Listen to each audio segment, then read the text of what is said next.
Well, PS5 pre-orders have been a bit of a mess so far, haven't they? But Sony says it will have more PS5s at launch than it did PS4s in 2013. Is that true? Let's dig in on today's IGN Now. Sony CEO Jim Ryan has said there will be more PlayStation 5 units available at launch than there were PS4s for that launch back in 2013. Sounds like good news for us and bad news for scalpers, but who gives a crap about scalpers, right?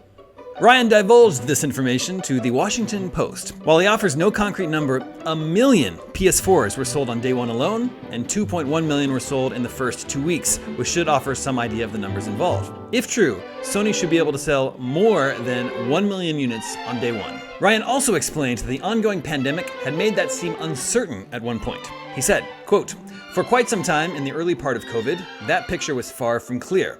Just as the supply of things was unclear, would there be any market? Would anyone be allowed to go outside? Would any shops be open? This has been a year like no other, but all of that just reinforced our resolve, and the path we determined at the start of the year was absolutely the right one."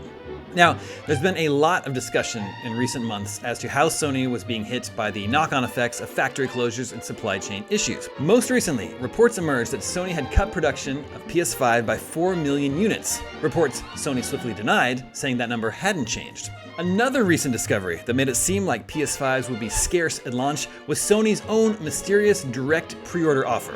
Sony said, quote, "There will be a limited quantity of PS5 consoles available for pre-order, so we will be inviting some of our existing customers to be one of the first to pre-order one from PlayStation. Selection is based on previous interests and PlayStation activities, so it sounded like Sony would look at your gaming history on the PlayStation Network and maybe how many trophies you've earned, maybe how much you've spent on the PlayStation Store.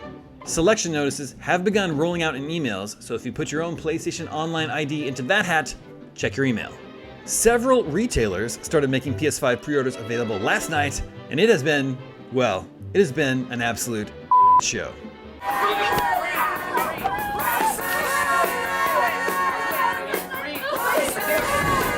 On retailers like Walmart, Best Buy, Target, GameStop, and eventually Amazon, the pre-orders would appear available for some people, but not others.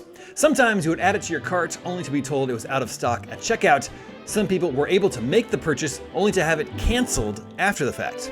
This guy got a disc version from Amazon. I would have gone with the digital version, but I need a place to watch all my special edition Blu-rays. Yes, I'm the guy still buying Blu-rays in 2020. I have the Friday the 13th collection coming next month.